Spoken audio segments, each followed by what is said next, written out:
Magandang araw po sa atin lahat. So, ang paksang tatalakayin ko sa video ito ay patungkol sa pamatnubay na balita.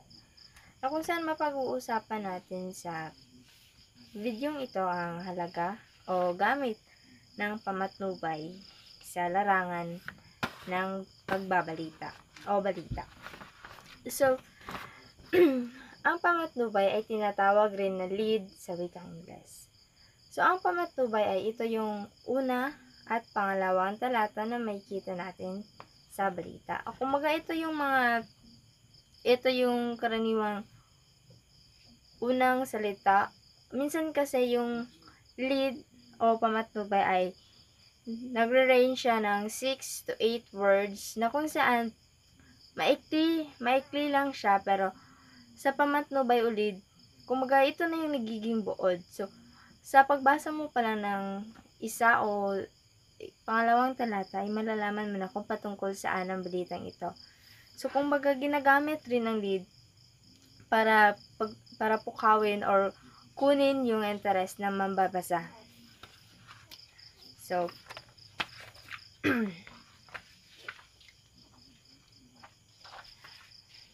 So, ang pamatnubay ay mayroong tatlong pangkalahatang uri. Una na riyan ay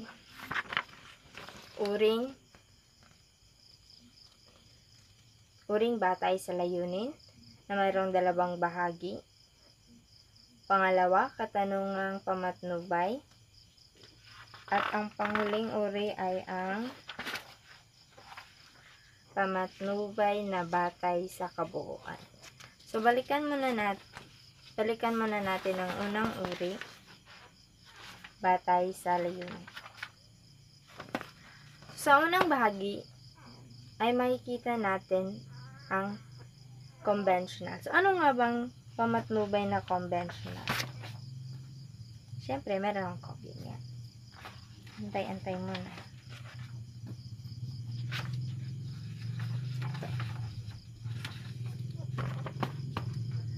So, ang pamatnubay na conventional ay minsan tinatawag din na buod ng pamatnubay.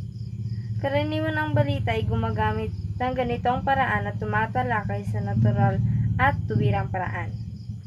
Ito ay ang pinakakaraniwang uri na sumasagot sa mga tanong na sino, ano, kailan, saan, bakit, at paano. So, kapag sinasabi natin conventional,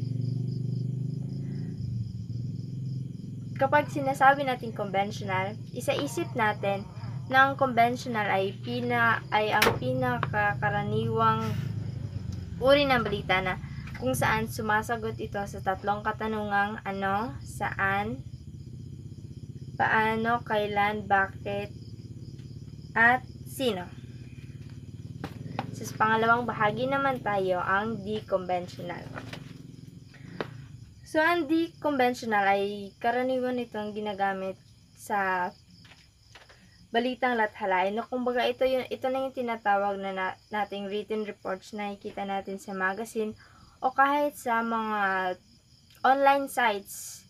Kasi dahil sa pagbabago or sa pag-unlad ng ating ekonomiya, mas nagiging advanced tayo, ika nga. So, meron na tayong nababasahang mga balita sa online or sa mga social media gaya na naman ng Facebook kaya sa internet. So, balikan natin ang pangalawang bahagi ng unang uri. So, ang di-conventional ay inilalahad dito ang intensyon ng pagpupunyagi ng manunulat sa pagpapakilala ng kanyang balita sa paraang naiiba. So, dito na pumapasok yung struggle ng mambabalita sa paghahatid niya ng balita niya. Kasi kapag written kasi, hindi yan nagsasalita. Na kung saan, ang challenge para sa manunulat or sa mambabalita dito ay kung paano nila pupukawin or kukunin yung atensyon ng mambabasa nila kahit hindi nila ito nakikita. So, kailangan sa di-conventional na sumulat sila ng balita sa kakaibang paraan.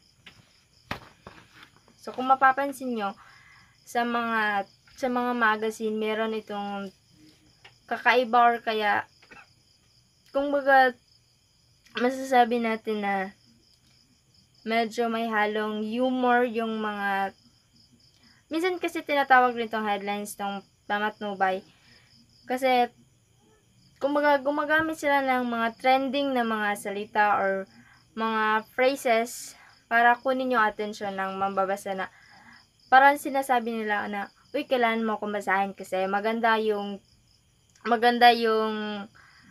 balitang hatid ko, ganon. So, puntahan naman natin ang pangalawang uri, ang katanungang pamatnubay. So, ano nga ba ang katanungang pamatnubay? Ang katanungang pamatnubay ay, syempre, ito ay pumapatungkol sa mga pamatnubay na nagtatanong. So, ito ay may 6 na bahagi. 1, 2, 3, 4, 5,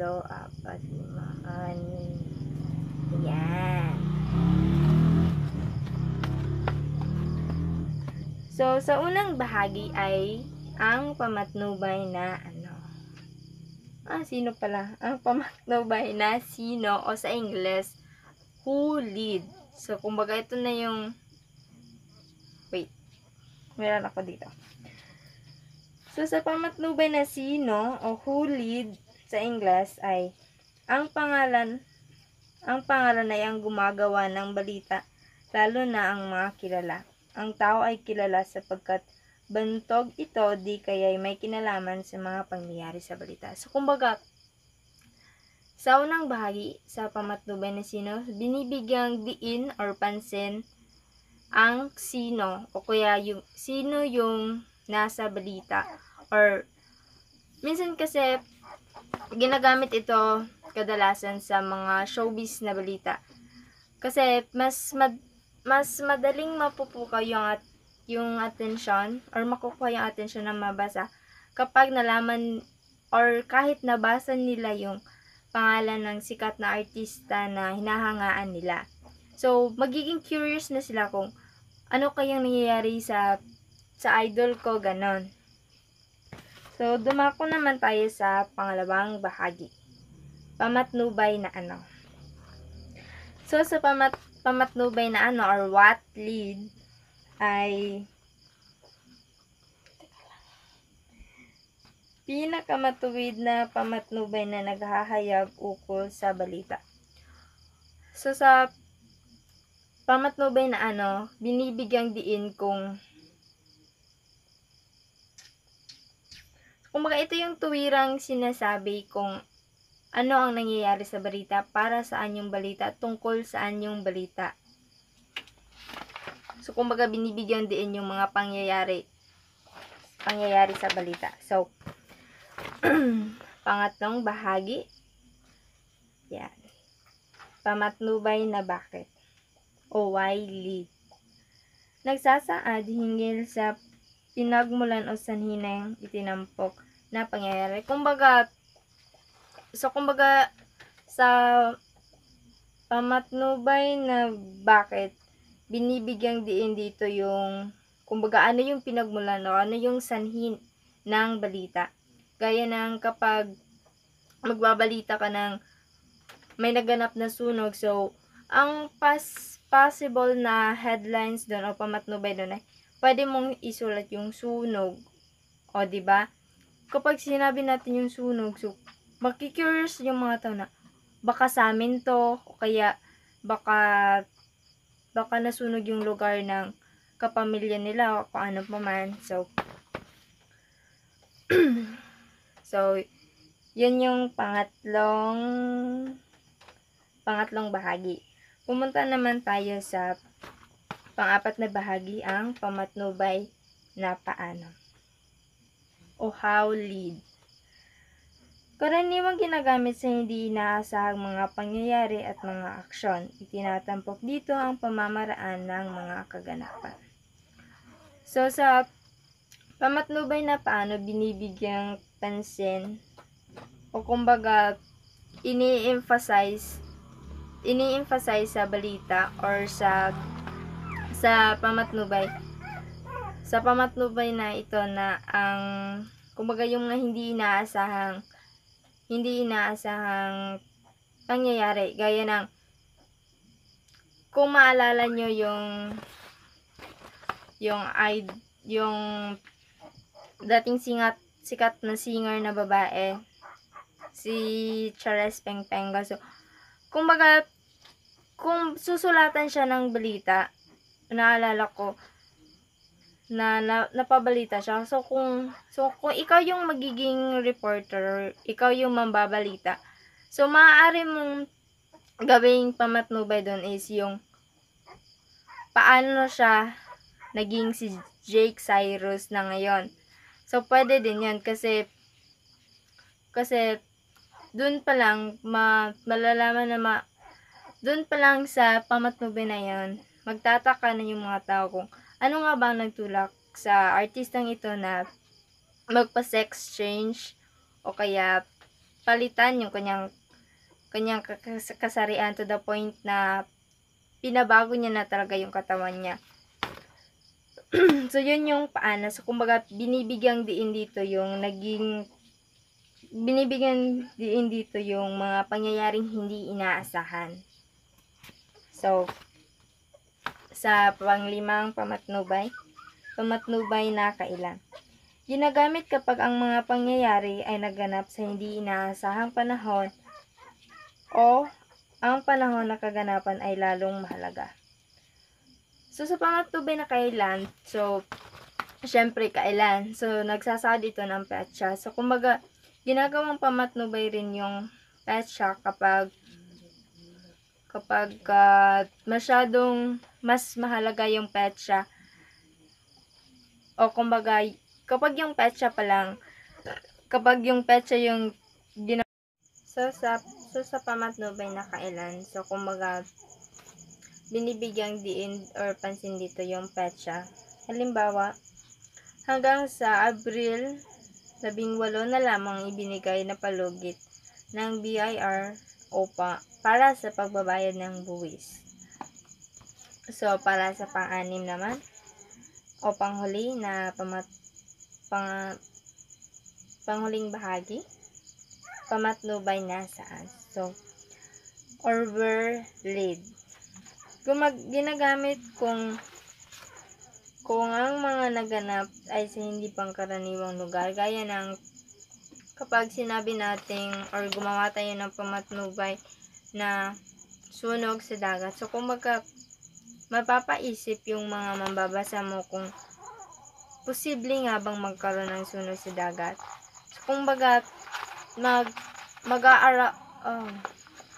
kumbaga lilikha siya ng urge or curiosity sa mga mambabasa na tuklasin or alamin kung posible nga ba kung ano yung naganap sa balita yun, kung bakit nagkaroon ng sunog sa dagat at ano yung dahilan nito. So pumunta naman tayo sa pangatlo at panghuling uri ng pamatnubay, ang uring batay sa kabuuan. So sa unang bahagi ng panghuling uri na ito ay gramatikong panimula. So sa gramatikong panimula,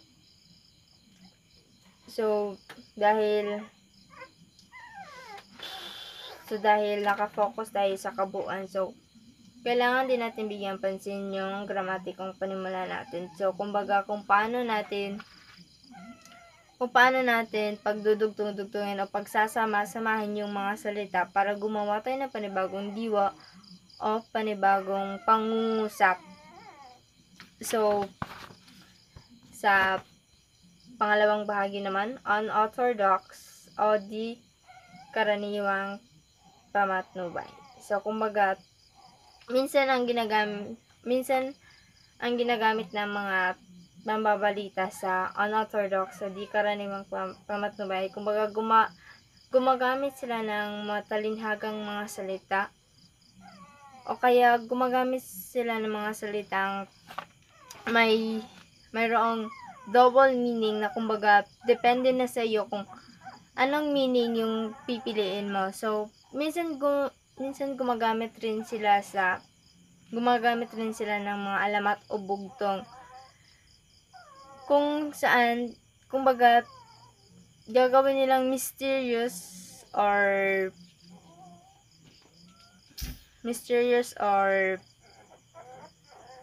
yun nga, ginagawa nilang mysterious yung lead nila or pamatnubay nila. So,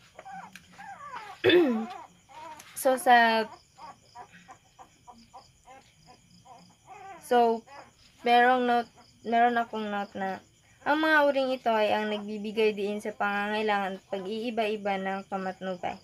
Ang kawalan ng alinman sa mga elementong ito ay nagiging sanhi ng isang pamatnubay. So, kumbaga, kapag hindi mo sinunod o hindi mo binigyan pagpapakahulugan, kung hindi mo siya binigyan ng kahalagahan ang mga uring ito or bahagi ng pamatnubay na ito. So, kumbaga, ito yung magiging weakness ng balita mo or pagbabalita mo. Kasi, sa pagbabalita kasi meron natang dalawang paraan para maghatid ng balita. Una is yung oral o kumbaga ito na yung mga naririnig natin sa radyo o kaya sa television. Tapos yung pangalawang uri naman ng pagbabalita, ito na yung mga written. O kumbaga ito na yung makikita natin sa mga newspapers, sa magazine o kaya kahit anong blog na pinopost ng mga reporters. So, sa pagbabalita naman is meron silang sinusunod na reverse pyramid. Na kung saan, bakit siya tinatawag na reverse pyramid is it's because sa una at pangalawang talata, dito mo makikita yung pinaka-importansya ng balita. Kasi kapag kasi nagsusulat ka ng balita is meron ata yung time limit o kaya word limit na kung saan kapag naabot mo na yung limit na yon, hindi ka na dapat magdugtong. So, bakit inuuna yung mga mahalagang information? It's kasi para buo mong maibahagi yung balita mo. Kasi kapag kasi hindi ka mindful sa balita o sa haba ng story mo or ng balita mo. Kapag kasi mahaba, lalo na sa mga tamad na mambabasa kagaya ko, medyo nakakababa siya ng kuryosidad mo. So, kailangan mo ring gawing maikli yung balita mo, ngunit malaman. So, kaya siya ginagamitan ng reverse pyramid. So, meron ako ditong hinandang mga apat na dapat tandaan sa mabisang pagsulat ng balita. So, una na dyan ay ang gumamit. Teka lang. Babasahin ko muna dito kasi hindi ko masyado mabasa. So, una, gumamit ng payak na pangungusap. So, hindi ko na siya i-explain kasi masyado na siyang malinaw. So, ang unang dapat tandaan sa mabisang pagsulat ng balita ay gumamit ng payak na pangungusap. Pangalawa, huwag isulat ang lahat ng kasagutan sa mga tanong na ano, sino, saan, kailan, paano, at bakit. So, kumbaga, huwag mong isusulat ang kasagutan sa 6 na katanungan na ano, sino, saan, kailan, bakit, at paano. Kasi, kapag isinulat mo siya sa isang pangungusap lamang, magkakaroon siya or magkakos siya ng pagkalito ng mga mambabasa. So, maaari mo naman siyang sagutin yung 6 na katanungan, kaso kailangan mo siyang putol-putulin. So, kumbaga, dalawa o 3 katanungan mo na yung sasagutin mo sa unang pangungusap. Tapos, yung the rest, pwede mo na siyang ilagay sa pangalawa at pangatlong pangungusap.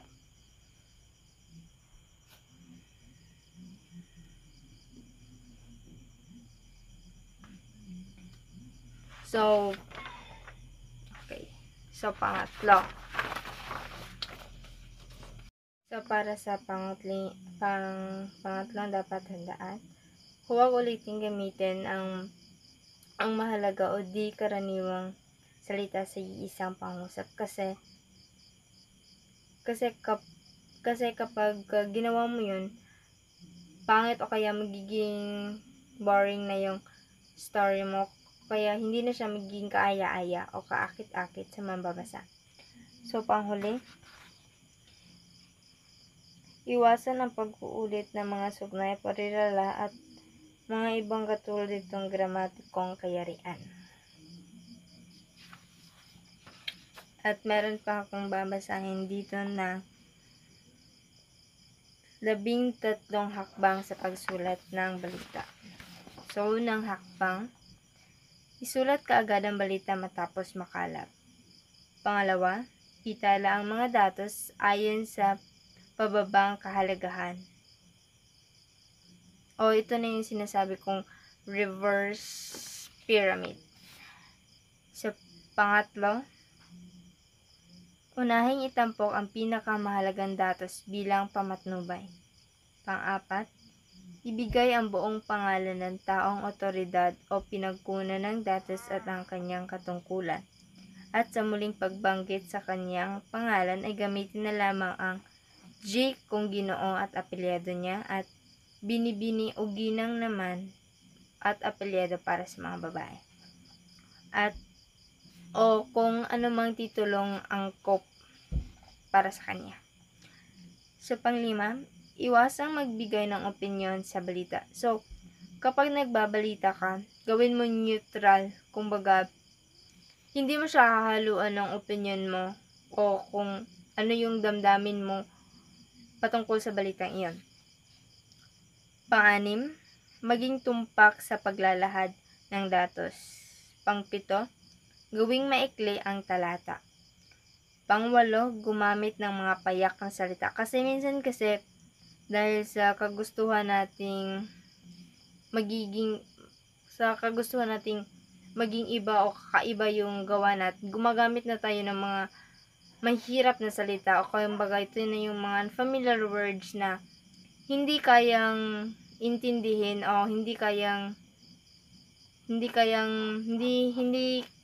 relatable sa mga mababasa. Iwasan natin 'yan. So, hangga't maaari, gumamit tayo ng payak, ngunit kaakit-akit ng mga salita. So, pang-siyam, gawing maikli ang pangungusap at pag-iba-ibahin ang haba nito. Pang-10, gamitin ang pangungusap na tukuyan kaysa sa balintiyak.